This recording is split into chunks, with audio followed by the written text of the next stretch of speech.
இப்போதான் ஐபிஎல்ல 2 கேம் தொடர்ந்து சிஎஸ்கே வின் பண்ணி ஒரு மாரி ஃபார்முக்கு வராங்கன்னு நினைச்சிட்டு இருக்கிற டைம்ல எவன் கண்ணு பட்டுச்சோ தெரியல. கலீல் அகமத் இன்ஜுரி ஆயிட்டாரு. இன்ஜுரி ஆனதுனால இந்த ஹோல் டோர்னமெண்ட் அவரை பார்த்தீங்கன்னா ரூல்ட் அவுட் பண்ணிட்டாங்க. ஸோ அவருக்கு பதிலாக பிளேயிங் லெவலில் யார் வந்தால் நல்லா இருக்கும், அதே மாதிரி ரீப்ளேஸ்மெண்ட் ஆப்ஷன்ஸ்லாம் யாரெல்லாம் இருக்காங்க அப்படின்ற எல்லாத்தையும் இந்த வீடியோவில் பார்க்கலாம். ஸோ வீடியோவை ஸ்கிப் பண்ணாமல் பாருங்கள். இது உங்களுக்கு ஒரு இன்ஃபர்மேட்டிவ் வீடியோவாக இருக்கும் கண்டிப்பாக. அண்ட் இந்த மாதிரி உங்களுக்கு இன்னும் நிறைய வீடியோஸ் வேணும்னு நினச்சிங்கன்னா நம்மளோட சேனலை மறக்காமல் சப்ஸ்கிரைபோ பண்ணி வச்சுக்கோங்க.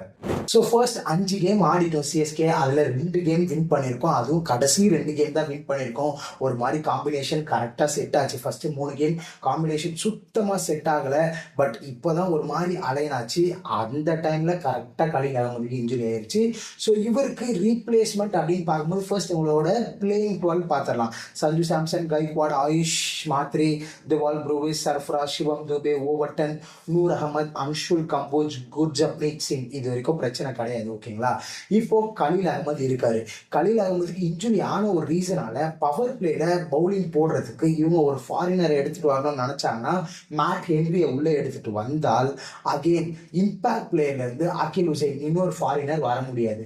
பட் அகில் உசைன் ஒரு செம்ம ஃபார்ம்ல இருக்காரு. அவர் வந்ததுக்கு அப்புறம் தான் பவுலிங் ஆர்டரே ஒரு மாதிரி செட்டா இருக்கு. அதே மாதிரி அவரு ஒரு சைடு ஒரு எண்ட்ல டிஃபென்சிவா பவுல் பண்றதுனால தான் நூர் அகமது ஓரளவுக்கு நல்ல ஃபார்முக்கு வராரு. ரொம்ப சூப்பராகவும் தெரிஞ்சார் லாஸ்ட் கேம்ல அகெயின்ஸ்ட் கேகேஆர். ஸோ அகெயின் அவங்களோட காம்பினேஷனை பிரிச்சா நமக்கு ஸ்பின்னிங் டிபார்ட்மெண்ட்ல பெரிய அடியா இருக்கும். சிஎஸ்கேக்கு ஸ்பின்னர்ஸ் ரொம்ப ரொம்ப இம்பார்ட்டன்ட், அது எல்லாருக்குமே தெரியும். ஸோ அங்க அவரை பிரிக்க முடியாது. அப்போ மேட் ஹென்ரியை விளையாட வைக்கவே முடியாது அண்ட் விளையாட வைக்கவும் கூடாது. ஃபர்ஸ்ட் 3 கேமே பார்த்துட்டோம். சுத்தமாக ஃபார்ம்ல இல்லை. T20 வேர்ல்ட் கப்லாம் போட்டாரு, ஓகே. பட் அது எல்லாமே வேற லீக் கைஸ். பட் ஐபிஎல் அப்படின்றது ஒரு தனி ஸ்டாண்டர்ட். பெஸ்ட் ஆஃப் பெஸ்டான பிளேயர்ஸ் மட்டும்தான் இங்கே விளையாடுவாங்க. வேற நியூசிலாந்து அதே மாதிரி பார்த்தீங்கன்னா வேர்ல்டு கப் அப்படின்னா யாராவது ஒரு சில மொக்க டீம்ஸ் வருவாங்க, அதில் நல்லா பர்ஃபார்மன்ஸ் பண்ணிடலாம். அந்த கான்ஃபிடென்ட் வச்சு அடுத்தடுத்த கேம் அப்படியே இம்ப்ரூவ் பண்ணிட்டு போகலாம். பட் ஐபிஎல்ல அந்த மாதிரிலாம் டைமே கிடைக்காது. And mat Henry once again proved. அதனால அவரை வச்சுலாம் ஸ்டார்ட் பண்ணக்கூடாது. ஸோ அந்த ஆப்ஷன் நம்ம அப்படியே நெக்லெக்ட் பண்ணிடலாம். அகில் உசைன் தான் உள்ள இருக்கணும். பட் மேட் ஹென்ரி இவங்க விளையாட வைக்க போறாங்க அப்படின்னா கண்டிப்பா ஒரு ஸ்பின்னர் வேணும். அது எனக்கு தெரிஞ்சு பிரசாந்த் வீரா இல்ல ஸ்ரேயாஸ் கோபால உள்ள கொண்டு வந்து டாக்டிக்கலா சேஞ்ச் பண்ணுவாங்களான்றதை பார்க்கலாம். பட் அது இல்லை அப்படின்னா இங்க தான் அடுத்த ஆப்ஷன் வருது. லைக் இப்போ பார்த்தீங்கன்னா வந்து ஸ்குவாட்லேயே இப்போ இருக்கிற ஸ்குவாட்லேயே வச்சு பார்க்கும்போது கலீல் அகமதுக்கு ஒரு லைக் டு லைக் ரீப்ளேஸ்மெண்ட் அப்படின்னா முகேஷ் சௌத்ரி ஒரு சீசன்ல ரொம்ப சூப்பரா பவுல் பண்ணாரு ஃபார் சிஎஸ்கே. பட் அதுக்கப்புறம் அவரோட ஃபார்மே ரொம்ப டிப் ஆயிடுச்சு. அதெல்லாம் ஒரு 2-3 வருஷத்துக்கு முன்னாடி நல்லா பர்ஃபார்மன்ஸ் பண்ணாரு. பட் அகைன் அவர் இருக்காரு. அதே மாதிரி அதே ஹைட்டு, அதே லெஃப்ட் ஆர்ம், மீடியம் ஃபாஸ்ட் போட முடியும். பவர் பிளேல 2 சைடா ஸ்விங் பண்ண முடியும். ஸோ ஒரு லைக் டு லைக் அப்படியே முகேஷ் சௌத்ரி இருக்காரு. பட் ஃபார்ம் ஒரு பெரிய கன்சர்னாக இருக்கு. அப்படி இல்லை வேற ஆப்ஷன்ஸ் போகணும் அப்படின்னு நினைக்கிறாங்கன்னா ஸ்குவாட்லயே ராமகிருஷ்ணா கோஷ் இருக்காரு. எல்லாருமே அவரை பத்தி ரொம்ப சூப்பரா ஹையா ரேட் பண்றாங்க. மகாராஷ்டிராவை சேர்ந்த ஒரு பிளேயர். அண்ட் ருத்ராஜ் கைக்வாடோட கேப்டன்சிலையும் மகாராஷ்டிராவுக்கு விளையாடி இருக்காரு. அப்படின்றதுனால ராமகிருஷ்ணா கோஷை உள்ள கொண்டு வருவாங்களா அப்படின்றத பார்க்கறதுக்கு ரொம்ப இன்ட்ரெஸ்டிங்கா இருக்கும். இவராலேயே 2 சைடு ஸ்விங் பண்ண முடியும். பட் இவர் right arm medium fast bowler.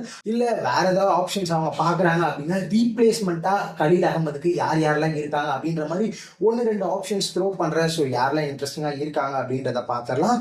First already CSK டீம்ல இருந்து இப்போ இல்லாம அகைன் அவங்கள வாங்குற மாதிரி பிளேயர்ஸ்னா ஒரு சிமர்ஜித் சிங் இருக்காரு, கமலேஷ் நாகர்கோட்டி இருக்காங்க. ஸோ 2 பேர் இருக்காங்க.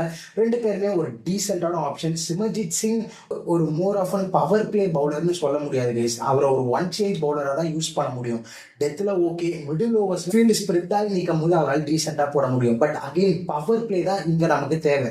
பிகாஸ் கலீல் அகமது ஒரு out and out power play bowler அப்படின்றதுனால அவருக்கு ஒரு ரீப்ளேஸ்மெண்ட் அப்படின்னு பார்க்கும்போது இவங்க 2 பேருமே பெருசாக தோணலை. அதை தாண்டி ஒரு யங்கான ஆப்ஷன்ஸ் போகணும்னு பார்த்தீங்கன்னா வந்து கேரளாவை சேர்ந்த ஈடன் ஆப்பிள் டாம் அப்படின்ற 20 வயசு ஃபாஸ்ட் பவுலிங் ஆல்ரவுண்டர் இருக்காரு. ஒரு ராவான டேலண்டா இருக்காரு. ஸோ சஞ்சு சாம்சன் அந்த ஒரு ரிலேஷன் மூலயமா வேணா அவர் வருவாரா அப்படின்றத வெயிட் பண்ணி பார்க்கணும். பட் இதெல்லாம் நடக்கிறதுக்கு ரொம்பவே ஆப்ஷன்ஸ் கம்மி. அந்த ரொம்ப இன்எக்ஸ்பீரியன்ஸ்டான ஒரு பவுலர். பட் சூப்பரா பர்ஃபார்மன்ஸ் பண்ணிட்டு இருக்காரு. லிஸ்ட் 6 கேம்ல 12 விக்கெட் எடுத்திருக்காரு. அண்ட் பேட்டிங்கும் ஆட முடியுது. 6 கேம்ல 66 அடிச்சிருக்காரு with strike rate of 143. Okay, இவங்க எல்லாம் சொல்லிட்டீங்களே ப்ரோ, பட் ஒரு நல்ல ஆப்ஷனா கண்டிப்பா இவங்களை எடுக்கலாம் அப்படின்ற மாதிரி யாராவது இருக்காங்களா அப்படின்னு கேட்டிங்கன்னா ஒரு வெட்ரன் ஃபாஸ்ட் பவுலர் இருக்காரு, எல்லாருக்குமே தெரியும், உமேஷ் யாதவ். உமேஷ் யாதவுக்கு ஒரு வாஸ்டான எக்ஸ்பீரியன்ஸ் இருக்கு. இந்தியா டீமுக்கு அவ்வளோ மேட்சஸ் விளையாடி இருக்காரு. ஐபிஎல்ல பார்க்கும்போது வேரியஸ் டீம்ஸ் லைக் ஒரு ஜிடிக்கு விளையாடி இருக்காரு, ஆர்சிபி மாதிரியான டீம்ஸ்க்குலாம் விளையாடி இருக்காரு. அந்த ஒரு எக்ஸ்பீரியன்ஸ் இருக்கு. அண்ட் இன்னொரு இம்பார்ட்டன்டான விஷயம் என்னன்னு பார்த்தீங்கன்னா, உமேஷ் யாதவ் ரீசெண்ட் டேஸ்ல ஒரு வேற லெவல் ஃபார்ம்ல இருக்காரு guys. இப்போ ரீசெண்டாக கன்க்ளூட் ஆன ஷாஹித் முஸ்தக் அலி டிராஃபில கூட 6 இன்னிங்ஸ்ல 11 விக்கெட் எடுத்தாரு வித் வெறும் 6 economy rate and 13 strike rate. Economy rate 6, அதுவும் ஷாஹித் முஸ்தக் அலின்றது ரொம்ப ரொம்ப பெரிய விஷயம். பிகாஸ் பவுண்டரிஸ்ல 50 மீட்டர் 60 மீட்டர் தான் இருக்கும், எல்லாமே பாட்டா ட்ராக்காக தான் இருக்கும் ஷாஹித் முஸ்தக் அலிஸ். அதுல 6 எக்கானமி ரேட் வச்சிருக்காரு அப்படின்றதுனால ஒரு எக்ஸ்பீரியன்ஸ்டும் இருக்கு. இந்த மாதிரி ஒரு யங்கான ஃபாஸ்ட் பவுலிங் அட்டாக்ல ஒரு எக்ஸ்பீரியன்ஸான உமேஷ் யாதவ் இன்க்ளூட் பண்ணா ரொம்பவே நீட்டா இருக்கும்னு நினைக்கிறேன். ஸோ இதை பத்தி நீங்க என்ன நினைக்கிறீங்கன்றத மறக்காம நம்மளோட கமெண்ட் செக்ஷன்ல சொல்லுங்க. அண்ட் யார் ரீப்ளேஸ்மெண்டா வருவாங்க அப்படின்னு நீங்க நினைக்கிறீங்கன்றதையும் சொல்லுங்க. நிறைய பேர் ஃபாரினர்ஸ் ஆப்ஷன்ஸ்லாம் சொல்லிட்டு இருக்கீங்க, பட் ஃபாரினர்ஸ் வேணாம்னு நான் நினைக்கிறேன். பிகாஸ் இப்போதான் நமக்கு கரெக்டாக ஒரு 4 ஃபாரினர்ஸ் செட் ஆயிருக்கு.